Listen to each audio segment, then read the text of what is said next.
नमस्कार मंडळी. श्रावण महिन्यातील पहिला आणि महत्त्वाचा सण म्हणजे नागपंचमी. या दिवशी घरोघरी नागदेवाची पूजा केली जाते. परंतु तुम्हाला माहीत आहे का, भारतामध्ये अशी काही प्राचीन मंदिरे आहेत जेथे पूर्वापार नागांची पूजा केली जाते.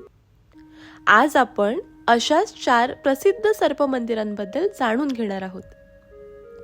सविस्तर माहितीसाठी व्हिडिओ शेवटपर्यंत नक्की बघा. त्यामधील सर्वात प्रथम मंदिर आहे उज्जैनमधील नागचंद्रेश्वर मंदिर. मध्य प्रदेशची धार्मिक राजधानी म्हणून ओळख असलेल्या उज्जैनमध्ये नागचंद्रेश्वर मंदिर आहे. या मंदिराची विशेषता अशी की हे मंदिर वर्षातून एकदाच उघडले जाते, म्हणजे नागपंचमीच्या दिवशी. नागपंचमीच्या दिवशी सर्वप्रथम महानिर्वाणी आखाड्याचे मुख्य ऋषी मंदिराचे दार उघडून पूजा करतात. त्यानंतरच सामान्य भाविक मंदिरात प्रवेश करतात.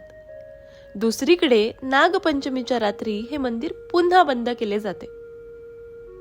नागचंद्रेश्वर मंदिर हे महाकालेश्वर मंदिराच्या उंच शिखरावर आहे. कर्कोटक नाग मंदिर.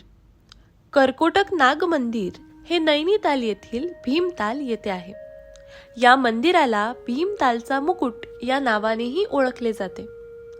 या मंदिरात जाण्यासाठी दाट जंगलातून रस्ता काढत जावे लागते. लोक येथे येतात आणि कालसर्प दोषापासून मुक्ती मिळवण्यासाठी विशेष प्रार्थना करतात. अशाच महत्त्वपूर्ण माहितीसाठी सबस्क्राईब करायला विसरू नका आपल्या मराठी वारसा या YouTube चॅनलला. धन्यवाद.